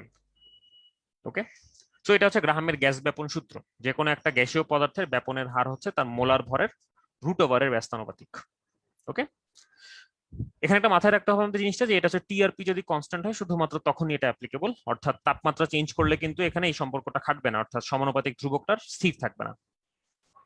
তো যদি আমরা দুইটা গ্যাস চিন্তা করি 1 এবং 2, দুইটা গ্যাসের ব্যাপন হার যদি R1 এবং R2 হয় তাহলে তাদের অনুপাত হবে R1/R2 ইকুয়ালস টু √m2/m1। এটা কিন্তু আমরা আগেও জানি, সো এটা নিয়ে আমরা এখন প্যারা নিব না।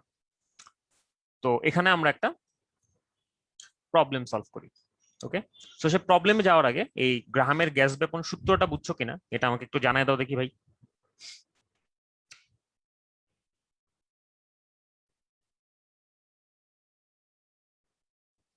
ঘটনা কি করতেছেন তো বুঝলাম না। ওকে, কি রে ভাই, কর্টানা ওপেন হয়ে গেছিল।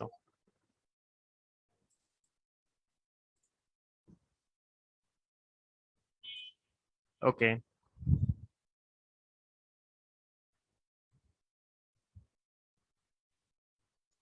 বুঝলাম না কি নিয়ে কথা হইতেছে।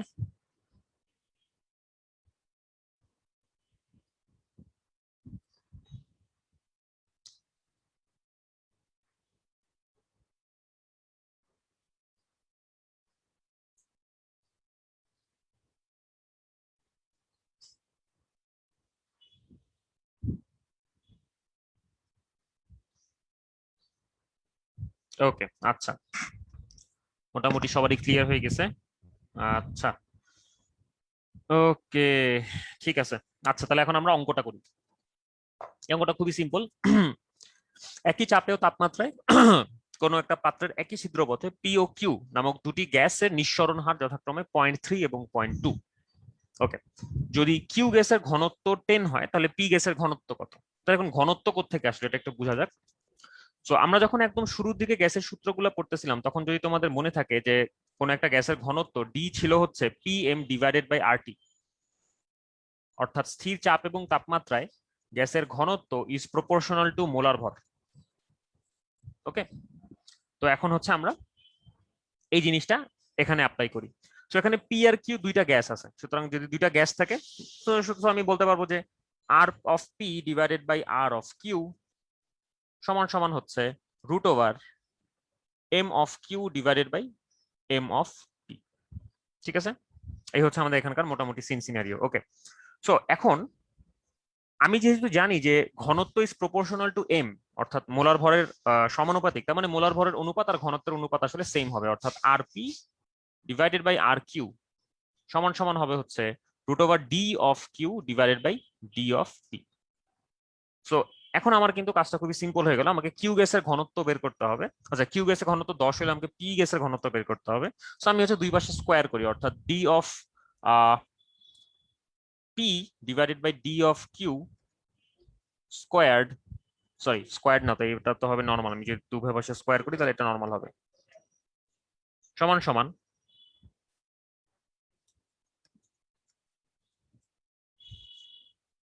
R of Q divided by R of P squared, right?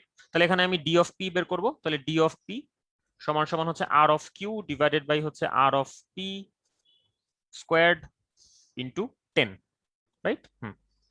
So এখানে তাহলে আমি যদি মানগুলো বসাই দিই আমি পেয়ে যাচ্ছি উত্তর কত হবে।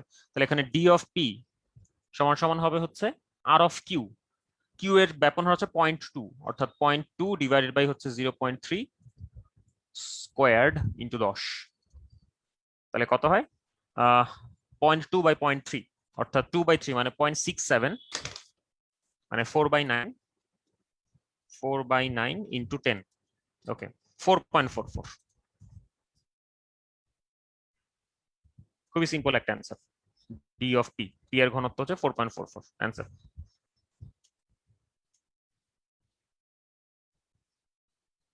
ওকে, এটা খুবই সহজ একটা অঙ্ক ছিল, এটা নিয়ে কোনো প্যারাও নাই আমাদের আসলে। সো একবার তাও আমাকে জানাই দাও, কনফার্ম করে দাও যে বুঝছো কিনা। ও বাবারে বাবা, আর বলা লাগবে না, সবগুলা দেখি উত্তর লিখে ফেলছে অলরেডি। ওকে, সো প্রবলেম নাম্বার 15-তে আসি। এখানে একটা সিলিন্ডার আকৃতির একটা কাচের টিউব আছে, সে কাচের টিউবের এক পাশে হচ্ছে অ্যামোনিয়া আর এক পাশে হচ্ছে হাইড্রোজেন ক্লোরাইড রাখা আছে, দেখতে পারতেছি আমরা। তো এই হাইড্রোজেন ক্লোরাইড হচ্ছে একটা গ্যাসীয় পদার্থ, অ্যামোনিয়াম হচ্ছে একটা গ্যাসীয় পদার্থ, এবং এরা যখন পরস্পরের সাথে মিলিত হয় তখন অ্যামোনিয়াম ক্লোরাইড নামের একটা সলিড তৈরি করে। তো বাতাসের মধ্যে যদি কোনো একটা সলিড তৈরি হয় তাহলে সেখানে একটা সাদা একটা মানে অপাক একটা ধোঁয়া পাওয়া যায়, একটা একটা অস্পষ্ট একটা ধোঁয়া পাওয়া যায়। তো প্রশ্ন হইতেছে সে ধোঁয়াটা যদি একটা রিং তৈরি করে তাহলে সেই রিংটা কোথায় পাওয়া যাবে। এটা ক্লাস 9-10-এর প্রশ্ন ছিল বেসিক্যালি। তো দেওয়া আছে যে এখানে যেই ইয়েটা আছে সেটার লেন্থ হচ্ছে 15 সেন্টিমিটার। অর্থাৎ এখানে যেই আমরা যেই এইখান থেকে এই পুরো পাইপটা দেখতে পাচ্ছি, এই পাইপের শুরু থেকে শেষ পর্যন্ত দৈর্ঘ্য হচ্ছে 15 সেন্টিমিটার। তো প্রশ্ন হচ্ছে আহ হাইড্রোজেন কত দূরে হচ্ছে এই রিংটা উৎপন্ন হবে আর কি। ঠিক আছে, সো এটা তোমরা একটু চেষ্টা করো প্রথমে, তারপর আমি এটা করি আর কি। ওকে, সো তোমরা চেষ্টা করো, এটা আমি করলাম না, তোমরা চেষ্টা করো।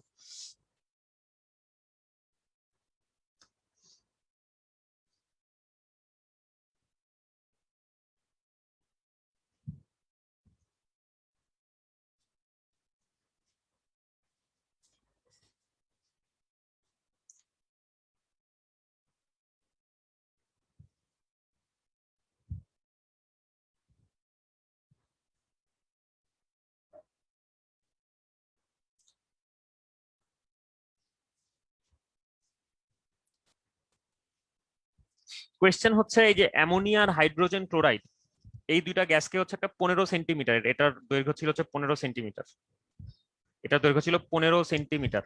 এই 15 সেন্টিমিটার একটা টিউবের দুই পাশ থেকে হচ্ছে প্রবাহিত হইতে দেওয়া হইলো, তাহলে এরা হচ্ছে এইরকম একটা রিং তৈরি করলো, অ্যামোনিয়াম ক্লোরাইডের একটা রিং তৈরি হলো, এটা হচ্ছে অ্যামোনিয়াম ক্লোরাইডের রিং। প্রশ্ন হচ্ছে অ্যামোনিয়াম ক্লোরাইডের যে রিংটা এটা হচ্ছে কত দূরত্বে পাওয়া যাবে। ওকে, কত দূরত্বে পাওয়া যাবে, যে কোনো এক পাশ থেকে বললেই হবে, আমাকে উল্লেখ করে দিতে হবে যে কার রেসপেক্টে কত দূরে, অর্থাৎ অ্যামোনিয়া থেকে কত দূরে অথবা হাইড্রোজেন ক্লোরাইড থেকে কত দূরে। ঠিক আছে, তো প্রশ্ন হইতেছে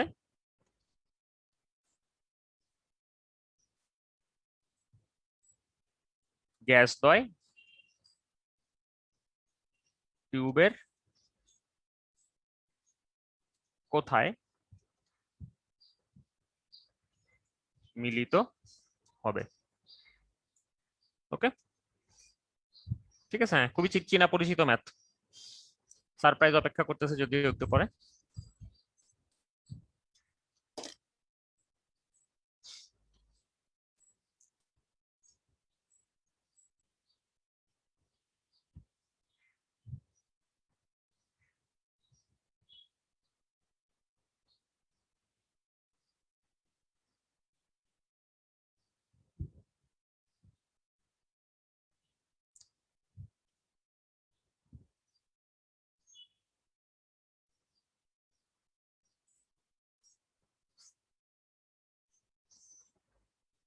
এই যে আচ্ছা ওকে ঠিক আছে, এই যে না ওই আমি আছি দেখো, নড়তেছে কিনা খোদা, আল্লাহ। হ্যাঁ অ্যামোনিয়া থেকে বেশি দূরত্বে, হ্যাঁ কত দূরত্বে সেটাই তো প্রশ্নটা। অনিন্দ আহমেদ, তোমাকে তো ম্যাথমেটিক্যালি ক্যালকুলেট করতে হবে। আচ্ছা,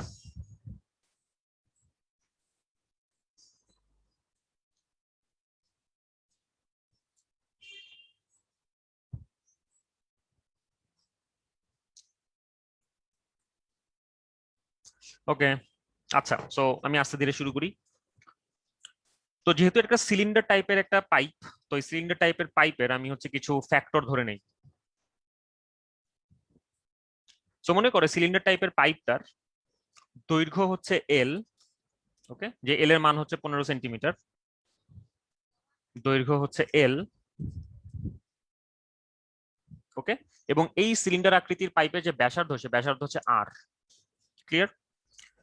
সো এখন যদি আমি চিন্তা করি, মনে করো যে তারা যদি এখানে মিলিত হয়, এই পাশ থেকে HCl ছিল আর এই পাশে হচ্ছে অ্যামোনিয়া ছিল। কেন এটা HCl এর পাশে মিলিত হবে? কারণ হইতেছে HCl ভারী, তাই এটা ধীরে প্রবাহিত হবে, অ্যামোনিয়া দ্রুত প্রবাহিত হবে। সো একই সময় ধরে যদি তারা প্রবাহিত হয় তাহলে অ্যামোনিয়া বেশি দূর আয়তন কভার করবে আর কি। ওকে, সো তারা যদি এখানে মিলিত হয়, সো এই দূরত্বটা মনে করো যে HCl থেকে এক্স ডিস্টেন্সে আছে। সো আমি যদি এক্স এক্স কনফার্ম করে ফেলতে পারি তাহলে আমি অ্যামোনিয়া থেকে ডিস্টেন্সও কনফার্ম করে ফেলতে পারবো। তো এখন আমি তাহলে আমার মূল অঙ্কটা শুরু করি। তো ব্যাপন হার অফ অ্যামোনিয়া divided by ব্যাপন হার অফ HCl সমান সমান হচ্ছে √m of HCl divided by m of ammonia. ওকে, আচ্ছা। তো এখানে আমরা হচ্ছে আসি ব্যাপন হারের ডেফিনিশন। ব্যাপন হার মানে কি জানি? অতি প্রবাহিত আয়তন ডিভাইডেড বাই অতিবাহিত সময়। তাহলে অ্যামোনিয়া কতটুকু আয়তন প্রবাহিত হইলো একটু চিন্তা করে দেখো তো। অ্যামোনিয়া হচ্ছে এতটুকু আয়তন প্রবাহিত হইলো, রাইট? তাই না? তাহলে এতটুকু আয়তন প্রবাহিত হলো। এতটুকু আয়তনটা আসলে কত? এটা কিন্তু একটা সিলিন্ডার, এবং সিলিন্ডারের আয়তন হচ্ছে πr²h, রাইট? πr² ইন্টু অতিবাহিত দৈর্ঘ্য আর কি। সো আমি এখানে লিখবো অ্যামোনিয়ার অতিবাহিত আয়তন হচ্ছে πr, অর্থাৎ সিলিন্ডারটার ব্যাসার্ধ, ইন্টু সে কতটুকু দৈর্ঘ্য গেল, সে L-x পরিমাণের দৈর্ঘ্য সে কভার করলো, ডিভাইডেড বাই ডিটি, অর্থাৎ অতিবাহিত সময় মনে করো টি সময় অতিবাহিত হয়েছে, ডিভাইডেড বাই, এটা কিন্তু আমার আর অফ অ্যামোনিয়া গেল উপরের পার্টটা, আর আর অফ HCl কত হবে?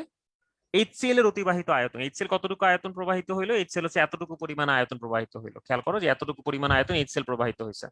তাহলে এতটুকু পরিমাণ আয়তনের মানটা কত হবে? এতটুকু পরিমাণ আয়তনের মানটা হবে হচ্ছে πr²h। সুতরাং পাই, সিলিন্ডারটার ব্যাসার্ধ r, ইন্টু h মানে হচ্ছে এক্স, সে এক্স ডিস্টেন্স কভার করছে, ডিভাইডেড বাই হচ্ছে অতিবাহিত সময়। যেহেতু তারা একই সময় মিলিত হয়, সুতরাং অ্যামোনিয়া আর HCl দ্বারা অতিবাহিত সময় হচ্ছে সেম, ডিটি। তো এখানে যদি আমরা √ওভার করি, √m of HCl divided by হচ্ছে m of অ্যামোনিয়া। তো এখান থেকে ক্লিয়ারলি আমরা দেখতে পাচ্ছি যে এখানে আসলে সময়গুলা কাটাকাটি চলে যায়, ডিটি ডিটি কাটাকাটি চলে যায়, রাইট? সো যদি সময়গুলো কাটাকাটি চলে যায় তাহলে ফাইনালি আসলে কি থাকে এটা একটু দেখার চেষ্টা করি। ফাইনালি থাকে হচ্ছে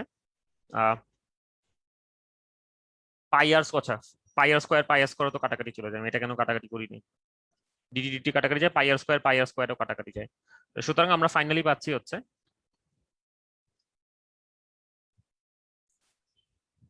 L-x ডিভাইডেড বাই x সমান সমান হচ্ছে √m of HCl divided by m of ammonia.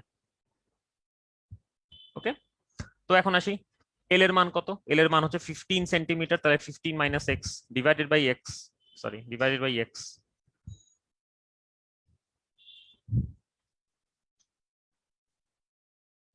√m of HCl।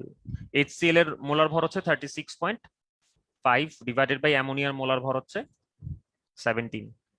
তো এখান থেকে আমরা x এর মানটা ক্যালকুলেট করে ফেলি। x এর মানটা যা আসবে এটা হচ্ছে আমাদের HCl প্রান্ত থেকে দূরত্ব, এতটুকু centimetre, as simple as that. Okay, তো যা আসে সেটা হচ্ছে অ্যান্সার, এখানে একটা সিঙ্গেল অ্যান্সার আসবে, এন্ড দ্যাটস ইট। সো আশা করি আমি বুঝাতে পারছি। বুঝে থাকলে, আচ্ছা মনে হয় অনেক উত্তরও লিখে ফেলছে। ওকে, বুঝে থাকলে হাত তুলে দেখি। সূত্রটা তো আমি ডিরাইভই করলাম, সূত্রটা ছিল হচ্ছে আমাদের এইখানে ছিল, খেয়াল করো, এই যে এইখানে সূত্র ছিল, ব্যাপনের হার সমান সমান হচ্ছে প্রবাহিত আয়তন ডিভাইডেড বাই অতিবাহিত সময়, এখানে ছিল সূত্রটা। ওকে ওকে, অ্যান্সার কত? 8 পয়েন্ট, আচ্ছা এক্স এর মান হচ্ছে 8.92 সেন্টিমিটার, না 8.92 সেন্টিমিটার। ওকে, ঠিক আছে।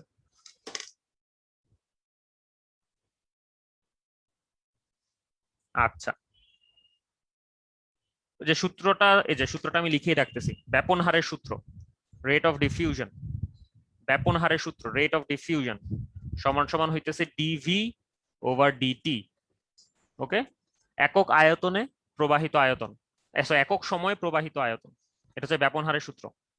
ওকে, আচ্ছা সবারই ক্লিয়ার হয়ে গেছে দেখতেই পারতেছি আমি। আচ্ছা 6.08 আসছে, তার মানে মাইনাস করে। ওকে, এইটাতে আরেকটু ব্রেইনস্টর্মিং যাবে, আগে বলে রাখতেছি, আরেকটু মজার অঙ্ক এটা।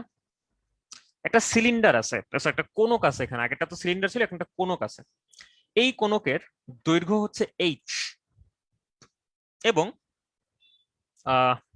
এই কোনকটার ব্যাসার্ধ হচ্ছে r। ডান পাশের প্রান্তে যদি অ্যামোনিয়া এবং বাম পাশের প্রান্তে যদি HCl গ্যাস রাখা হইতো, প্রশ্ন হইতেছে তারা কোথায় মিলিত হবে। ওকে, সো একই প্রশ্ন কিন্তু জাস্ট এখন একটা কোনকের মধ্যে আমরা নিয়ে আসছি জিনিসটাকে। সো প্রশ্ন হইতেছে তারা কোথায় মিলিত হবে, where do they meet?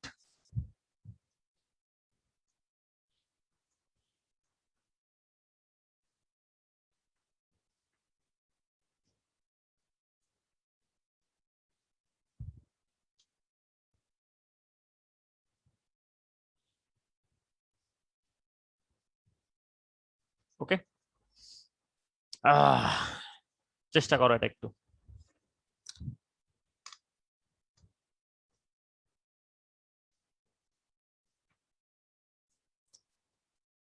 V সিলিন্ডারের আয়তন বসাইছিলাম আশা। কোনকের আয়তনের সূত্র হচ্ছে 1/3 πr²h। কোনকের আয়তনের সূত্র হচ্ছে 1/3 πr²h।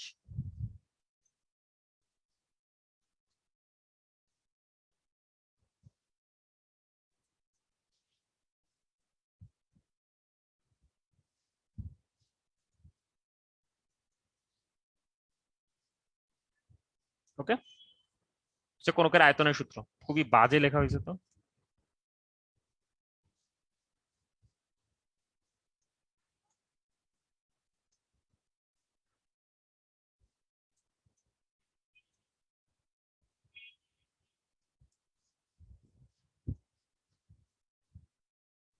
ঠিক আছে,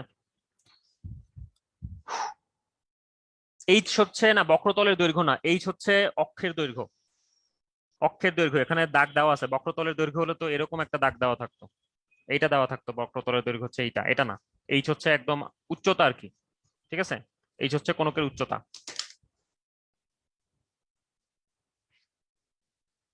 না এখানে কোনো মান দেওয়া নেই, এখানে সব অ্যালজেব্রিক এক্সপ্রেশন।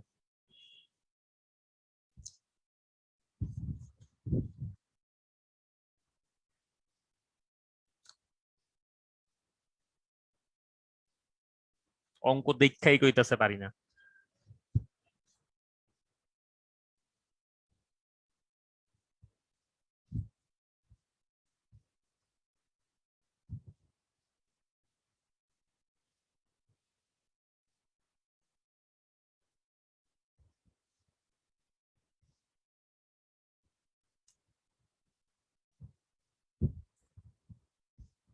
ভি হচ্ছে প্রবাহিত আয়তন রে বাবা আশা।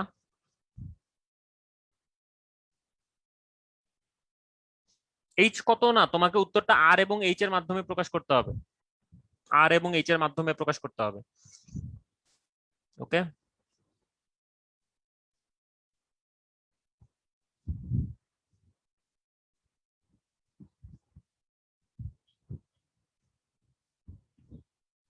কোয়েশ্চেন হচ্ছে এইচ উচ্চতার একটি কোণক এবং এইচ উচ্চতা এবং আর ব্যাসার্ধ বিশিষ্ট একটি কোণকের আহ এক প্রান্তে হচ্ছে এইচসিএল আর এক প্রান্তে হচ্ছে অ্যামোনিয়া গ্যাস ছিল। প্রশ্ন হইতেছে কোণকের ভিতরে কোন পয়েন্টে তারা মিলিত হবে, এটাই প্রশ্ন। ওকে, উত্তরটাকে এইচ এবং আর এর সাপেক্ষে বর্ণনা করতে হবে। ওকে ঠিক আছে, বুঝতেছি হালুয়া টাইট হয়ে যাইতেছে। আচ্ছা, সো চলো করার চেষ্টা করি। শুরুতে আমরা ধরে নিই যে কোনো একটা নির্দিষ্ট পয়েন্টে তারা মিলিত হবে। কোন পয়েন্টে আমি আসলে জানি না, সো আমি যে কোনো একটা পয়েন্ট আমি ধরলাম। ধরো যে আমি এই পয়েন্টটা ধরলাম যে এই পয়েন্টে তারা মিলিত হয়। তাহলে এই পয়েন্টটার অ্যামোনিয়া প্রান্ত থেকে ডিস্টেন্স মনে করো ছোট হাতের এইচ আমি ধরলাম। ওকে, ঠিক আছে। সো এই পয়েন্টে যদি তারা মিলিত হয় তাহলে এই পয়েন্টটাতে খেয়াল করো, আমি যদি এই পয়েন্টটাতে চিন্তা করি অ্যামোনিয়া কতটুকু আয়তন ফ্লো করলো।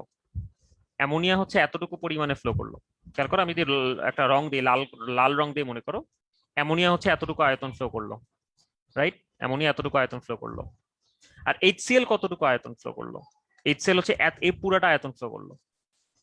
এইচসিএল হচ্ছে এই পুরাটা ফ্লো করছে। এটা হচ্ছে এইচসিএল এর প্রবাহিত আয়তন। আচ্ছা, সো আমি এখন আবার আগের মতোই জিনিসটাকে একটু লেখার চেষ্টা করি যে অ্যামোনিয়া প্রবাহিত, সরি অ্যামোনিয়ার ব্যাপন হার ডিভাইডেড বাই এইচসিএল এর ব্যাপন হার সমান সমান হইতেছে √ওভার M of HCl divided by হচ্ছে M of ammonia. Right, okay. তাহলে এখন আমরা আসি অ্যামোনিয়ার ব্যাপন হার কত। তো অ্যামোনিয়ার ব্যাপন হার হচ্ছে অ্যামোনিয়া প্রবাহিত আয়তন DV of ammonia divided by হচ্ছে অতিবাহিত সময় ডিভাইডেড বাই এমন এইচসিএল এ প্রবাহিত আয়তন ডিভি অফ এইচসিএল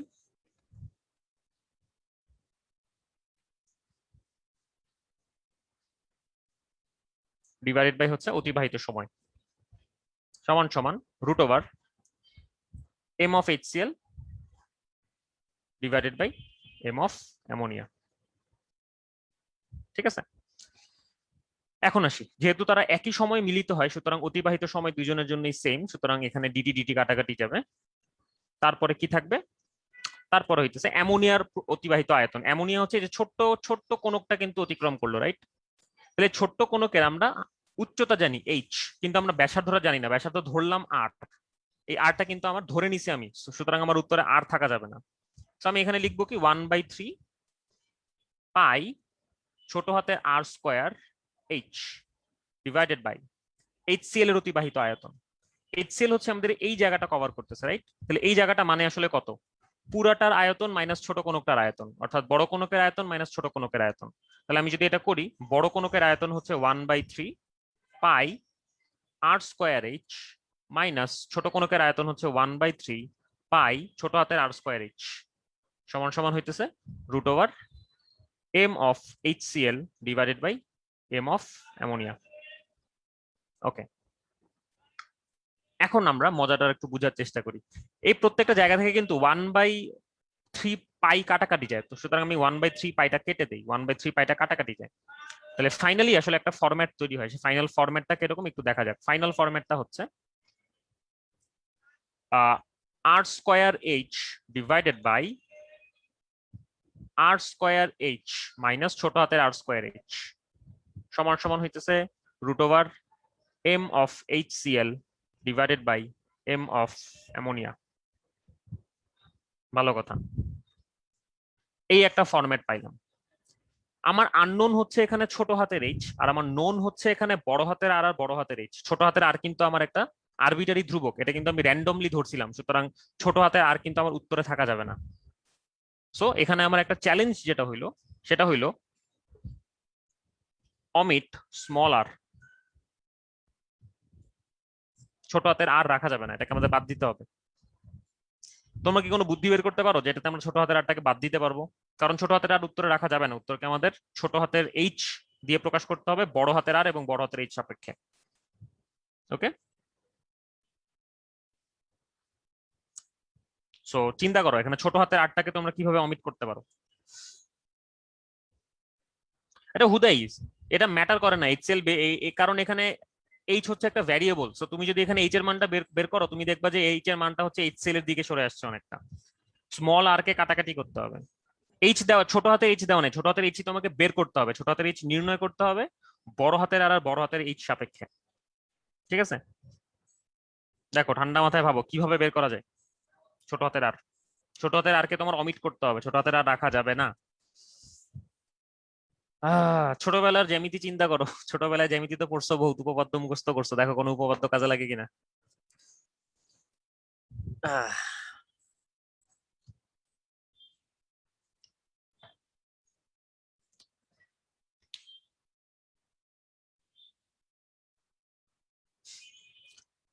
ওকে,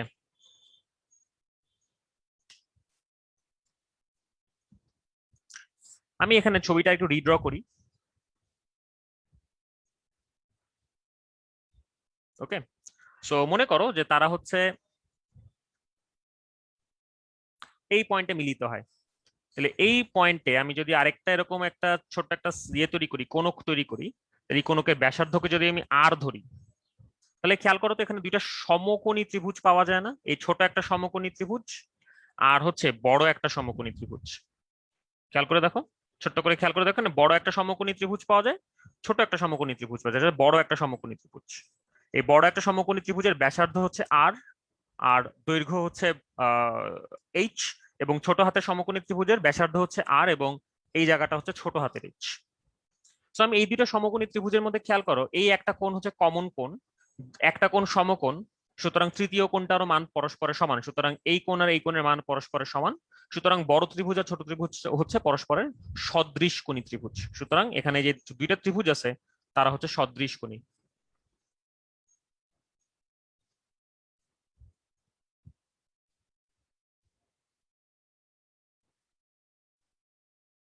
ওকে, সদৃশ কোণী ত্রিভুজ, ভালো কথা।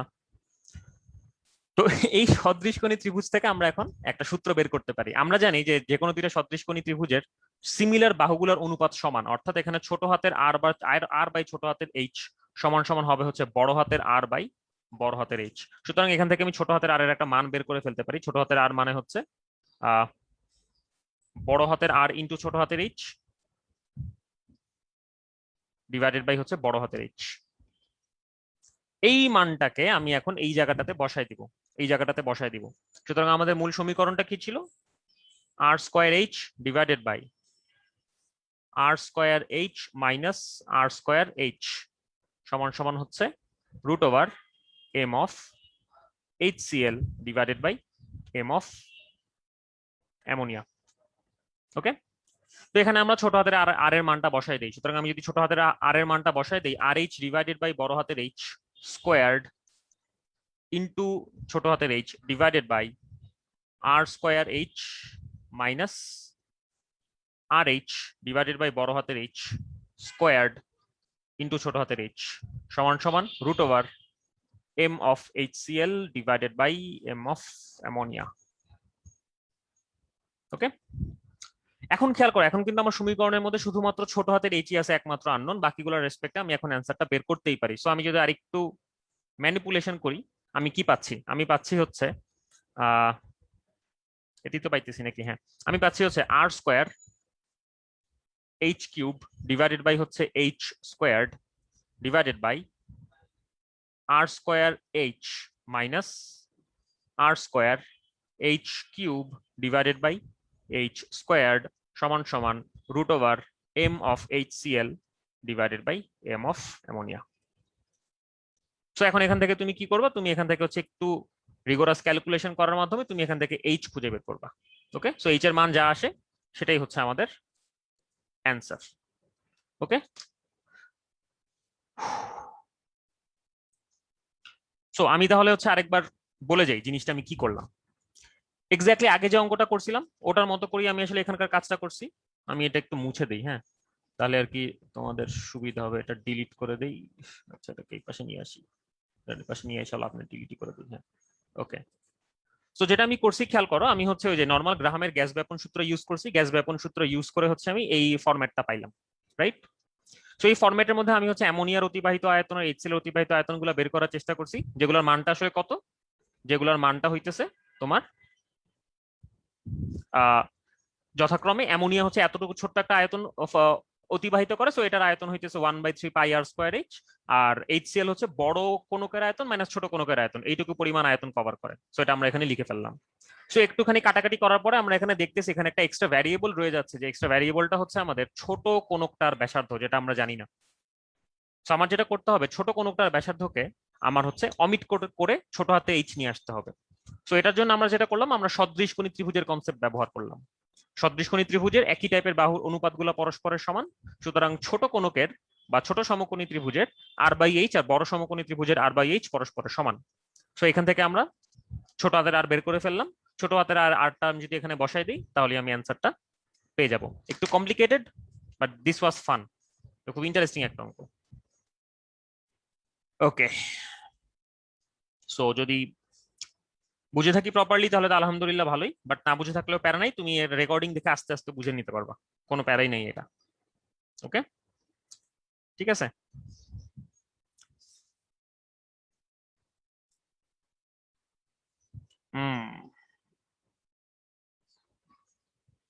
আহ যোজন করে আর কে অমিট করা যাইতো কিনা? যোজন করে হচ্ছে আর কে অমিট করলে তো তুমি এখানে ইয়েও অমিট করে ফেলতা, ছোট হাতের এইচ ও অমিট করে ফেলতা তুমি তো, তখন তো এটা একটা ইয়ে হয়ে যেত, কি বল ওটার নাম, উম কি বলবো, তখন এটা হচ্ছে একটা ওই যে কেনি থাকে না, ওই যে অভেদ অভেদ হয়ে যেত এটা, সো পারতা না তুমি আসলে।